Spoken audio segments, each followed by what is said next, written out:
Bismillahirrahmanirrahim. Assalamualaikum warahmatullahi wabarakatuh.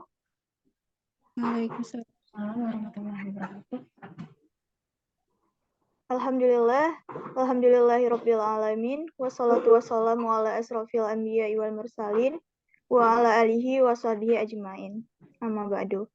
Alhamdulillah, segala puji bagi Allah yang telah memberikan kesehatan kepada kita serta kesempatan sehingga kita bisa berkumpul dalam acara diskusi terkait dengan penilaian gizi secara tidak langsung, yaitu statistik vital. Untuk itu, baiknya kita perkenalkan diri dulu ya. Perkenalkan, kami dari kelompok 4 yang terdiri dari 5 orang anggota. Saya Intan Eryani yang bertindak sebagai moderator dan juga presenter pada pagi ini. Kemudian dilanjutkan oleh Najmi Ananda Utami, Alivia Zafira, Aja Sahara Finza, dan Husna. Nah, di sini kita akan membahas terkait dengan banyak hal topik dari apa itu statistik vital, kemudian manfaat statistik vital, pembagian statistik vital, dan juga kita akan melihat kelemahan dan kelebihan dari adanya statistik vital yang dilakukan oleh program pemerintah saat ini. Untuk itu, tanpa berlama-lama lagi, marilah kita dengarkan penjelasan dari Najmi Ananda Utami terkait pengertian statistik vital. Pada Najmi Ananda Utami, dipersilakan waktu dan tempatnya.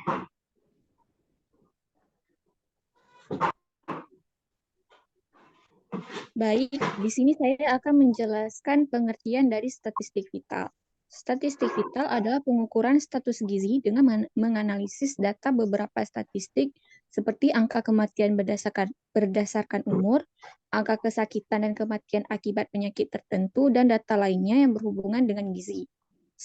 Ini merupakan salah satu cara untuk mengetahui gambaran keadaan gizi kesehatan masyarakat di sana.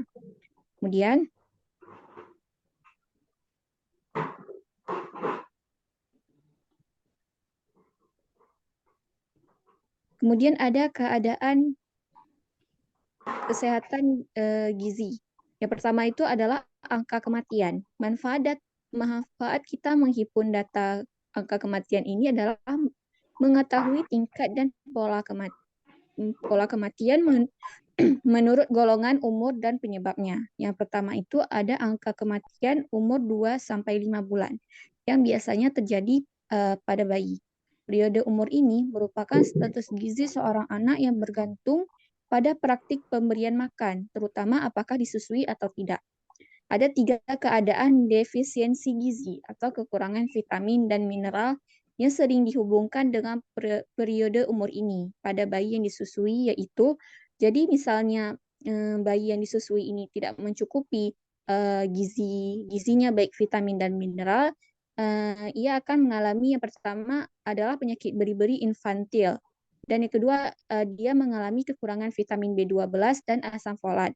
Yang kedua adalah angka kematian umur 1-4 tahun. Di negara berkembang seperti di Indonesia ini, angka kesakitan dan kematian pada periode ini dipengaruhi oleh keadaan gizi, sehingga dijadikan informasi yang berguna tentang keadaan gizi di masyarakat. Yang ketiga, angka kematian umur 13-24 bulan. Pada periode ini, banyak kejadian KIP. KIP itu adalah kekurangan energi protein karena merupakan fase penyepihan. Jadi fase bayi atau anak ini tidak disusui lagi oleh ibunya. Pada fase ini mengalami masa transisi pada pola makannya. Jadi dia sudah diberikan makanan kecil seperti itu yang mengakibatkan asupan makanan berkurang apabila tidak adanya pangan yang cukup di wilayah tersebut. Angka kematian dan kesakitan di fase ini dapat memberikan informasi bermanfaat bagi negara terkait penderita KIP dan defisiensi gizi lainnya. Kemudian akan dilanjutkan dengan rekan yang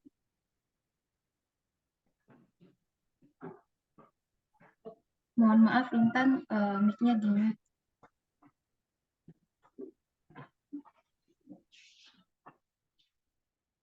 Mohon maaf, Intan, suaranya tidak terdengar. Mic-nya masih di-mute.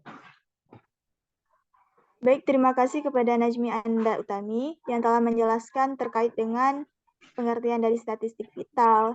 Ya, mungkin awalnya kita masih bingung ya, apa sih statistik vital? Apa sama kayak data-data statistik pada umumnya? Nah, kemudian selanjutnya akan dijelaskan oleh rekan saya yaitu Aja Sarafinza. Kepada Aja, dipersilakan. Baik, terima kasih moderator yang telah mempersilahkan saya untuk mempresentasikan slide selanjutnya. Baik, di sini saya akan melanjutkan statistik keadaan kesehatan. Maaf, di sini saya akan melanjutkan statistik keadaan kesehatan dan gizi, yang dimana tadi Najmi sudah menjelaskan angka kematian. Selanjutnya saya akan menjelaskan tentang angka kesakitan kematian akibat sebab tertentu dan juga statistik layanan kesehatan. Nah, yang pertama itu ada angka kesakitan dan kematian akibat sebab tertentu.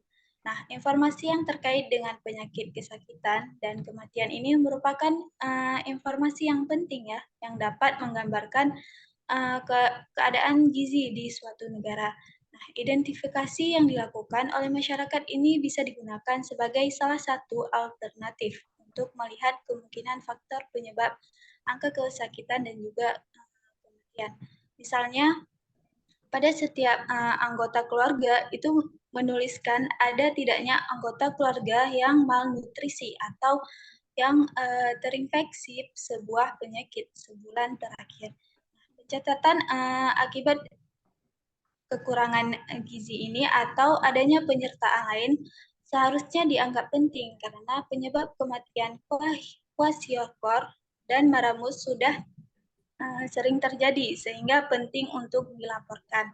Dengan mengetahui penyebab kesakitan dan juga penyakit tertentu disebabkan oleh kekurangan gizi, penyakit penyerta lainnya, maka dapat dilakukan intervensi secara komprehensif.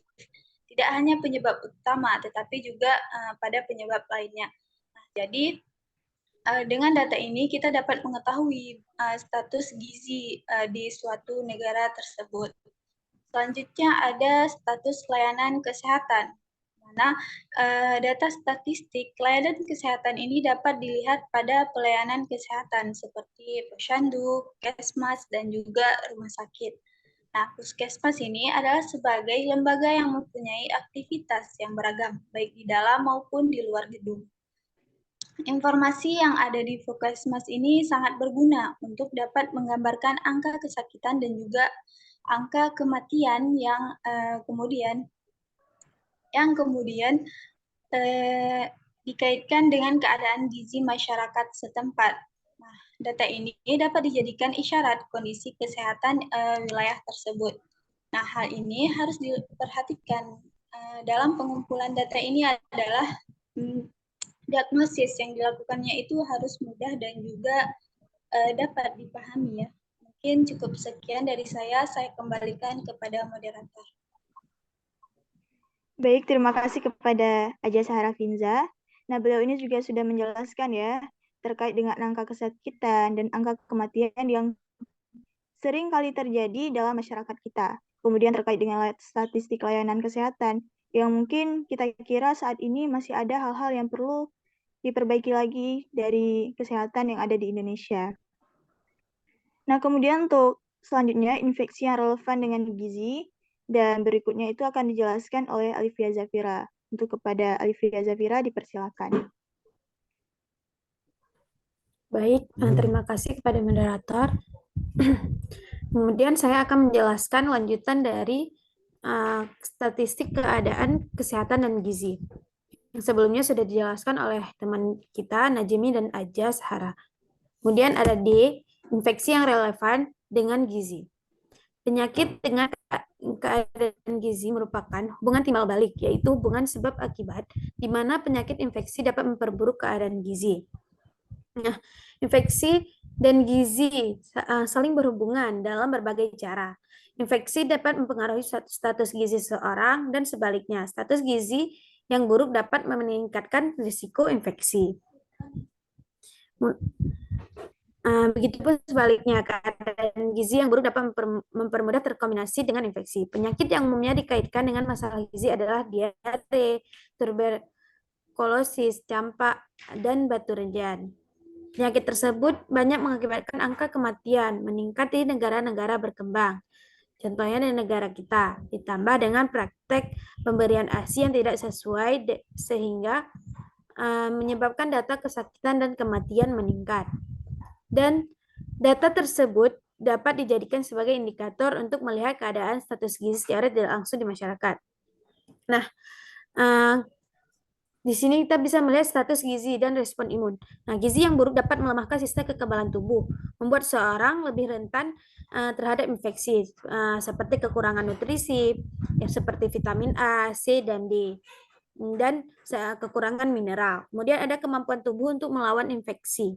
Nah, nutrisi yang mencukupi membantu tubuh untuk melawan infeksi dengan mengoptimalkan fungsi sistem kekebalan tubuh kita sendiri. Misalnya, protein adalah bahan bakar utama untuk produksi sel darah. Untuk produksi sel darah putih yang penting dalam melawan infeksi. Kemudian ada dampak infeksi terhadap asupan makanan.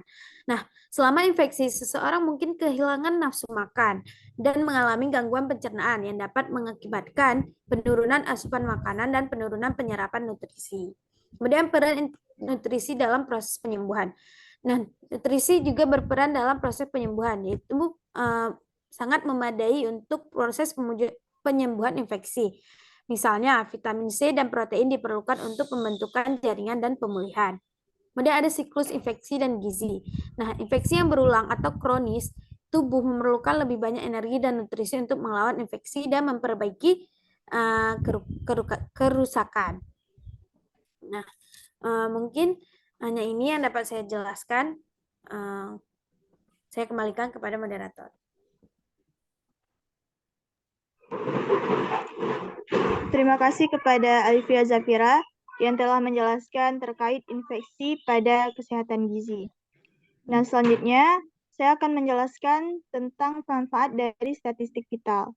Kalau dari tadi tuh kita ngomongin tentang apa itu statistik vital, kemudian juga sudah dijelaskan ya tentang kesehatan gizi dalam statistik vital. Nah, selanjutnya pasti pertanyaannya tuh, apa sih manfaat statistik vital dalam program kesehatan gizi? Nah, di sini banyak ya manfaatnya. Salah satunya itu adalah menilai dan membandingkan tingkat kesehatan masyarakat.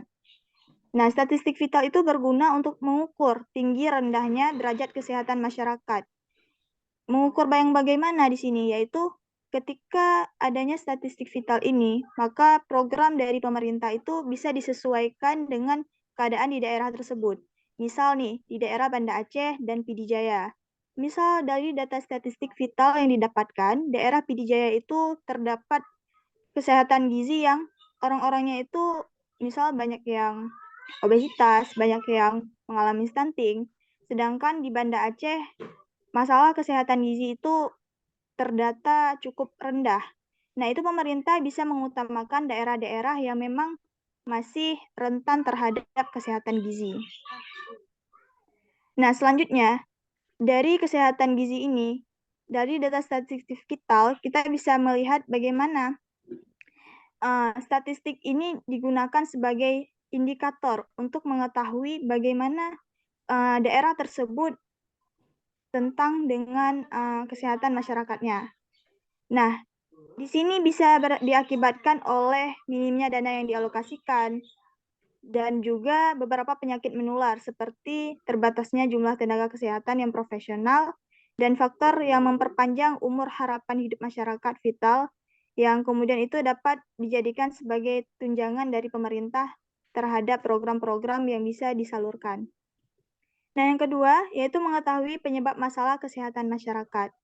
Dengan data yang diperoleh itu, pemerintah bisa melihat data-data seperti epidemiologi, yang mana epidemiologi itu adalah wabah penyakit yang sangat berperan dalam penentuan masalah kesehatan berdasarkan indikator vital, morbilitas, fertilitas, dan disabilitas.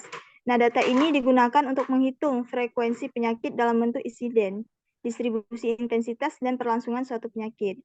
Nah, ketika data ini sudah didapatkan, kemudian data ini disebarkan, dilihat, dan dibaca oleh para pemerintah, yang khususnya itu bertindak pada lembaga kesehatan, maka mereka bisa mengetahui dan menjadikan ini indikator analisis untuk melihat apa sih penyebab masalah kesehatan masyarakat, sehingga di sini bisa dijadikan solusi untuk permasalahan tersebut. Nah, kemudian yang ketiga, dapat menentukan kontrol dan pemeliharaan selama pelaksanaan program kesehatan. Salah satu cara untuk mengetahui gambaran keadaan gizi adalah dengan cara menganalisis dari data statistik kesehatan. Dan data itu kemudian dipertimbangkan sebagai bagian indikator tidak langsung.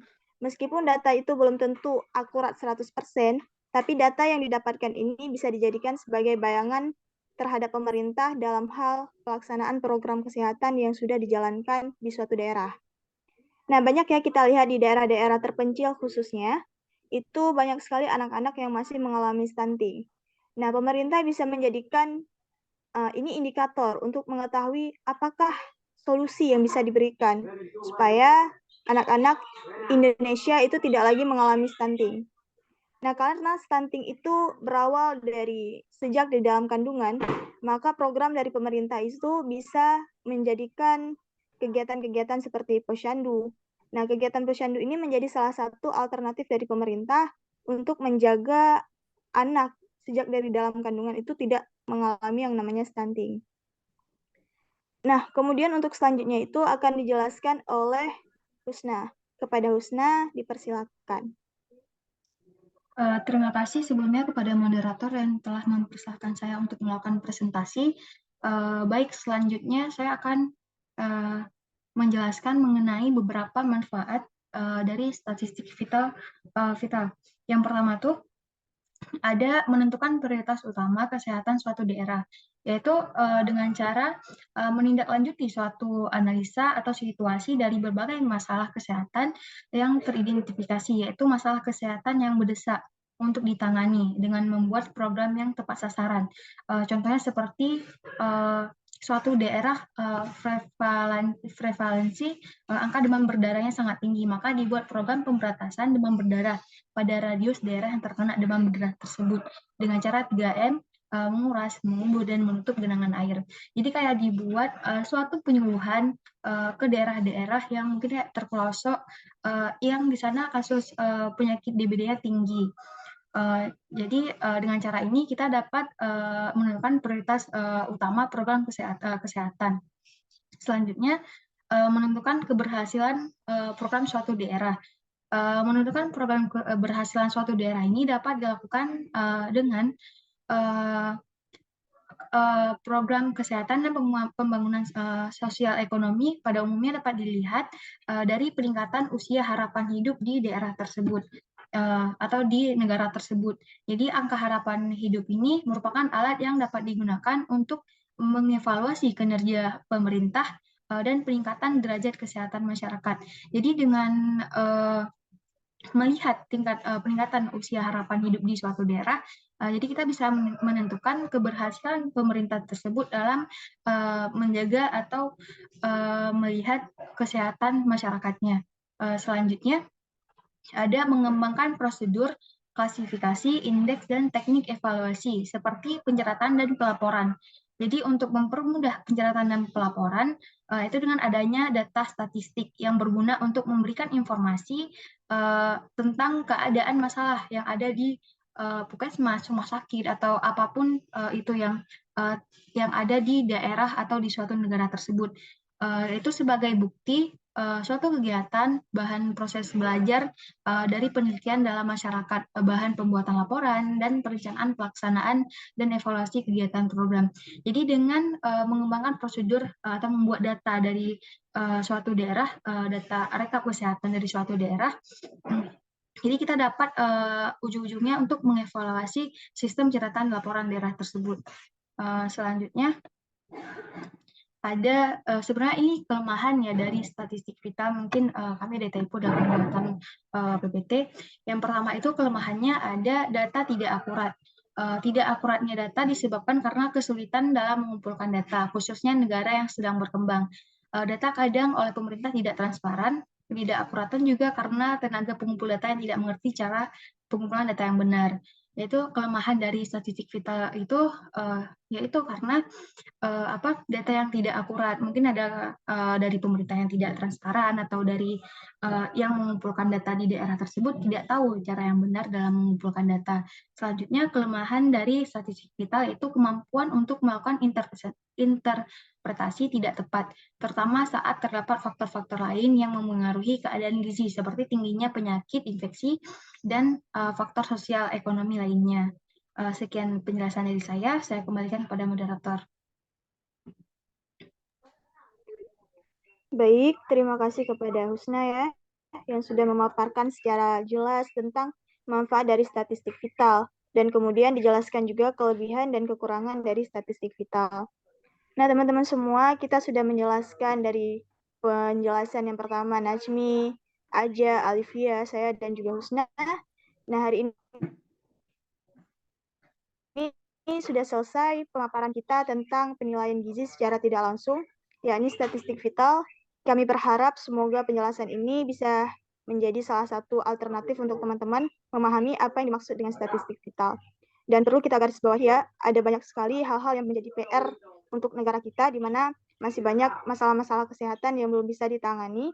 Dan statistik vital ini merupakan salah satu alternatif agar pemerintah bisa melihat bagaimana perkembangan program kesehatan yang ada di Indonesia. Sekian presentasi dari kami. Kami mohon maaf atas segala kekurangan. Kami akhiri. Assalamualaikum warahmatullahi wabarakatuh. Waalaikumsalam warahmatullahi wabarakatuh.